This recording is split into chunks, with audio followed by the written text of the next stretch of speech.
ci bilan immatériel lu Macky Sall parce que bu fekkee ni premier scénario bi ba mu njëkkee manifesté wu 2019 entre Pape Cheikh Diallo ak jeune bi ko portoon plainte non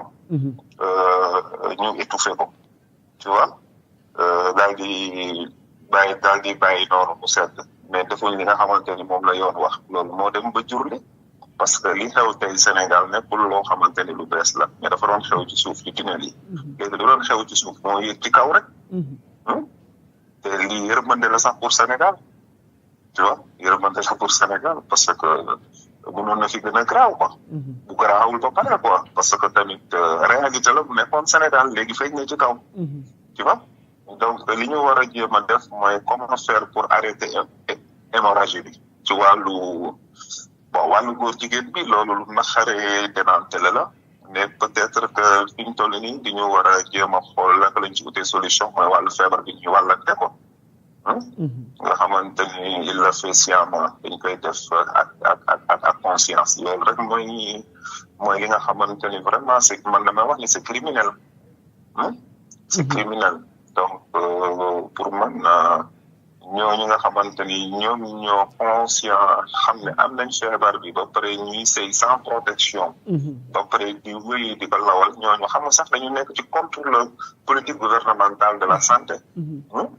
parce que tey jii lutte contre le sida bi état bi defoon yëpp politique lutte contre le sida bi état bi defoon yëpp ñoom dañ ko yàq ok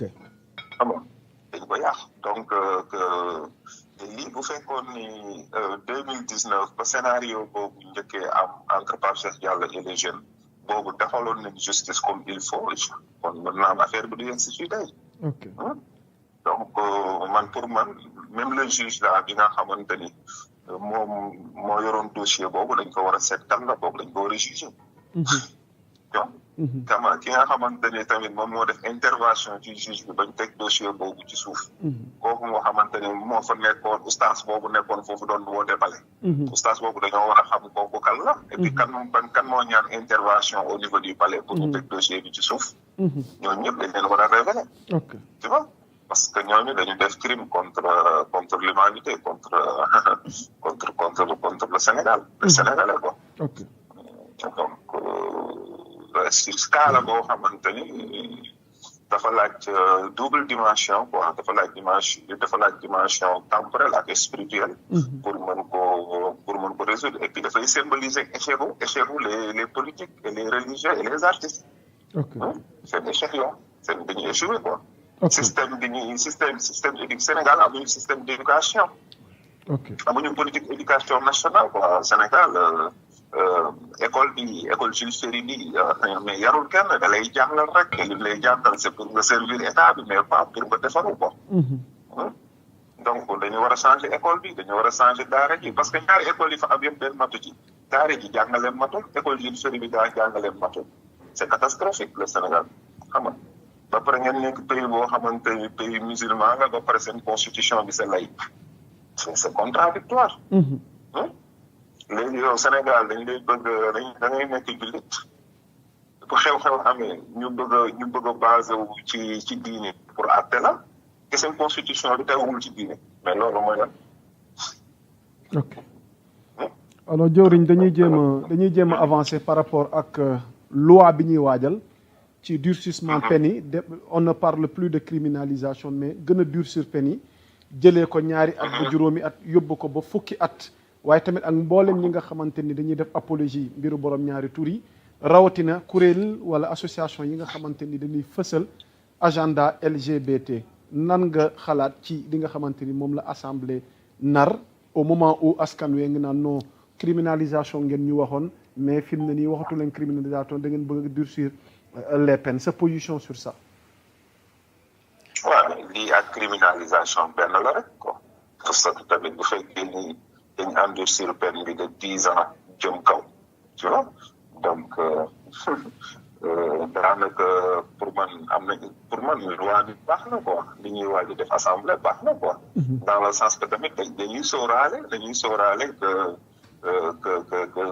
que nit ki bon xam nga àdduna yoon la te yamul ci benn fan yamul ci ñaari fan xam nga nit ki mën na dem ba fur et à mesure du temps mu tuub mu tuub génn ci lu mu nekkoon yëpp. xam nga léegi kooku boo ko condamné à mort léegi noo koy def. donc il faut que ñuy bàyyi buntu yërmande ak buntu tuub quoi. donc gars yi dañuy wax criminalisation xanaa xamoo ne même ci charia nit ki bu rayee nit du dañ ko war a rey non. waaw parce que nit ki bu rayee nit bon ki nga xamante ni moom la ñu rey bu ko neexee mën na baale ba pare joxe diya muy caution joxe kii quoi. dédommagé.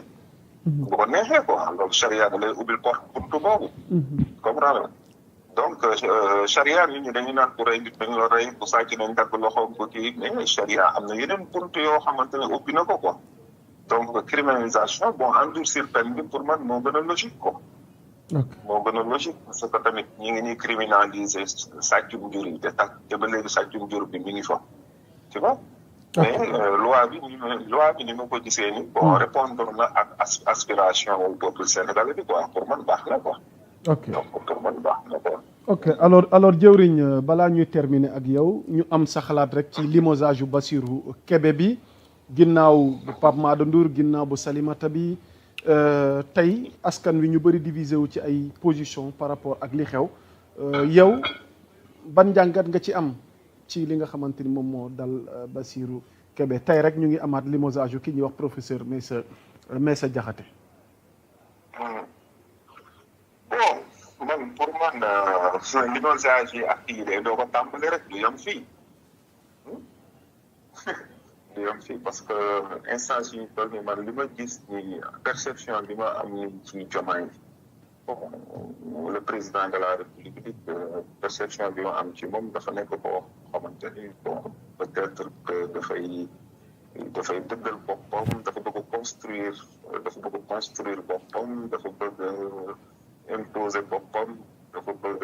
tu vois dafa nekk ci benn phase boo xamante ni ci boppam la nekk daal nekkul ci li nga xamante ni mooy projet bi nekkul ci li nga xamante ni moom mooy Pastef mais ci boppam la nekk. donc comme ci boppam la nekk donc am na loo xamante ni bëgg na ko ci boppam donc ci tabax boppam la nekk dañuy xaar bon ku ci nekk képp koo xamante ni bokkuloo ak moom vision ba pare ci décret faloon la da nga préparé da nga préparé xëy bis boo nekkee en contradiction ak moom mën na la limoger quoi donc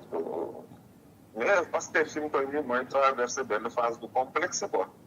tu vois. parce que instance yi ñu toll nii képp koo xamante ni projet bi dañ ci nekkoon te lenn moo la taxoon a jóg muy falu poste ak situation. ak alal. jàppal ni doo mën a ànd ak Ousmane Sonko. ok waaw. donc doo mën a ànd ak Ousmane Sonko doo nekk fidèle Ousmane Sonko fi mu toll nii ñëpp képp koo xamante ni fidèle Ousmane Sonko ba. fidèle projet bi. tu es un patriote authentique. il faut attendre une contradiction ak le président te su boobaa c'est limogeage xaj na ci. am na solo jëwriñ Diassé am na solo xam naa du ñàkk incha allah fii ci kanam ci yeneen point yi du ñàkk ñu dikkaat ceeg yow di la nuyu di la joxaat sa wàccuwaay di am mbégte vraiment ci sa intervention bi. alors sur ce honorable daf ñuy ubbil brèche en tant que député. loi bi defe naa ci phase proposition lañ toll. mais lañ ca wax ci contenu bi askan wi ku ci nekk yaa ngi ciy amal sa njàngat ndax ñee ngi naan criminalisation lañ waxoon mais là ce qu'on nous propose c'est de durcir les peines yóbbu ko daanaka fukki at waaye ak mboolem kuy def apologie bi wala mboolem association wala kuréel buy fësal ak wéyale agenda LGBT yi. waaw. ñu bëgg sa njàngat yaa Moussa balaa ma ciy ñëw parce que bi ngay interviewé Dieuwrine Diassé am na loo ci wax man sax d'accord ma ci allez-y mais laata loolu damay ñaan suñ borom soppi xel ñooñu vraiment ñu bàyyi ñaawte fi ñuy def ni quoi waaw ñi nga xamante ne ñu ngi wuyoo ay borom ñaari tur franchement suñ borom mën na lépp quoi. ci barki weeru koor bu ñu nekk nii. vraiment mu soppi seen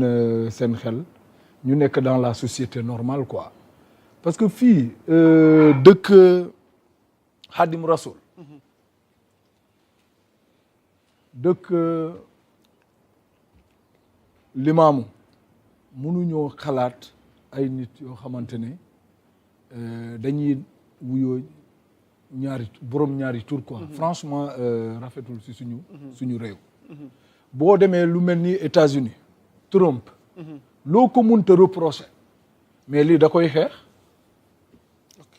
n'est-ce pas moom de bi mu faloo de nee na reconnaître lu dul ñaari genre oui il a parfaitement raison Trump nee na moom daal ñaar la il a reconnaître parfaitement raison soit da ngay doon góor mais wala nga doon oui jigéen mais effectivement mais ñooñu bu doon par exemple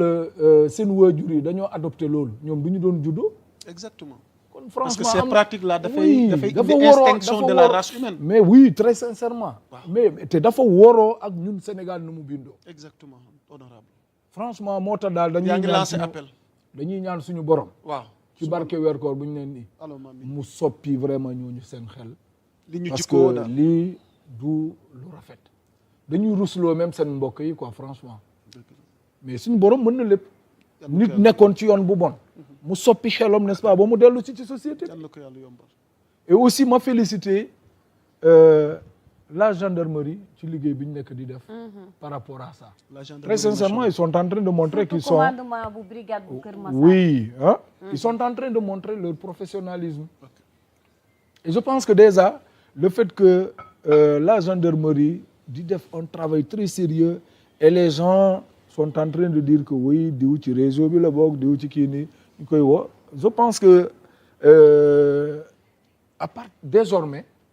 ñoom ñëpp xam nañ ne kii les pratiques de góor jigéen kenn du ko nangu fii ci Sénégal intolérable n'est-ce pas di saluer aussi le gouvernement ah oui mais ça c'est le gouvernement du président Bassirou Diomaye Faye machallah n'est-ce pas exactement donc su amee dañuy jàpp ni parce que Diassé mu ngi wax ni kii genre ci yooyu amoon na en 2019 ñu ndëppal ko ba il tey y ñu avait un egsi dossier en mais maintenant 2019. aujourd'hui par exemple avec le régime les gens sont en train de dire non ces pratiques-là doivent cesser n'est-ce pas maintenant par rapport à la loi ñu ñëw ci yow loi yaa ngi wax sa ni ki du criminalisation finalement je me demande mais donc lan mooy criminaliser soo demee ci wàllu code pénal gars yi dañuy wax booy tëdd par exemple ay 10 ba 15 ans c'est un crime sinon ce n'est plus les trucs délictuels là ok donc à partir de 10 jëm ans kaw booy yow 15 ans nekkatul ba 20 délit, ans crime la. 30 ans ba perpétuité loolu mooy criminaliser mais donc le gouvernement avant je pense que le délai était beaucoup plus kii ñaata la un an jëm 5 ans ba 5 ans waaw ba pare ñu def amende 1 million je sais pas ba ñaata ba léegi mais léegi ñu ngi yokk non seulement daan bi les sanctions buñ la jàppee di nga tëdd lu ëpp 10 ans gën saa néew mooy 10 ans ñu ngi wax di nga fay amende ñaata million sa la ñu wax lu takku la oui et même 1 à 10 hein de 1 à 10 à 10 millions oui suma juum bon je sais plus là mais gisoon naa en tout cas dans la proposition de la modification de l'article 319 mais on ne peut pas dire ce n'est pas de la criminalisation finalement man dama xamul nit ñi lan la ñuy jàppee mooy criminalisation xanaa mooy bu ñu la jàppee comme góor jigéen ñu rey la ci saas loolu mooy criminalisation bon, non peut-être qu'il y a un manque de communication ou de clarification non par ça rapport c'est à de la loolu. criminalisation d'accord le dossier est désormais érigé en termes de crime bu ñu la jàppee ñu ne da ngay def loolu mais dañ lay tëj gën saa tuuti n'est-ce pas 10 ans et tu peux même risquer la perpétuité donc on ne peut pas dire que le gouvernement est en train le régime est en train de reculer par rapport à ça donc je pense que loolu dafa am communication boo xamante ne yéen sa taskat xibaar yi da ngeen ko war a porter expliquer nit ñi ni ki en réalité loolu la ñu tuddee crime lan la nit ñi bëgg kon exactement mais tu penses que passer 10 ans en prison lu ndaw la et ça c'est le plus petit la durée la plus petite kon loolu aussi au moins ça décourage ñi nga xamante ne ñoom ñoo koy def bés ni ki tey ku dégg ni ki loi bi jàll na assemblée nationale mais saa waay boo nekkee góor jigéen da ngay jógee Sénégal toxu da ngay toxu doo fi nekk comme aux États-Unis ce qui se passe beaucoup d'Américains qui étaient confrontés à ça étaient obligés de fuir et d'aller vers des pays comme la Hollande et autres. donc cas de flagrant délit lay doon wala li ëpp ci askan non mais fii lu jortee ni kii góor jigéen non fii lu ci am solo voilà ma ñëw sa ci loolu dañoo gën a yaatal comment ça s'appelle le champ d'application ba pare aussi ñu mu am lu ñu wax ci par rapport ñoo xamante dañuy def des dénonciations calomnieuses oui su dee par exemple yow da nga jiiñ da nga wax loo xamante ne nekkul yow li nga xamante ne n'est-ce pas mën nañ laa arrêter maanaam gis nit mu efféminé oui ma tuumal ko oui nga tuumal ko ne ko góor jigéen te amuloo benn preuve et d'ailleurs am na ay plainte yoo xamante ni am na ñaari plainte yoo xamante ni am na ñu ci déposé parce que tout simplement dañu toog di wax ay nit ci lañ bokk bokkuñu si non yemuñu ci di taf seen photo te tu as vu c'est extrêmement dangereux voilà pourquoi xam nga loolu moo nekkoon la position de Pastef contrairement les gens qui disent que président Ousmane Sonko dafa ne waaw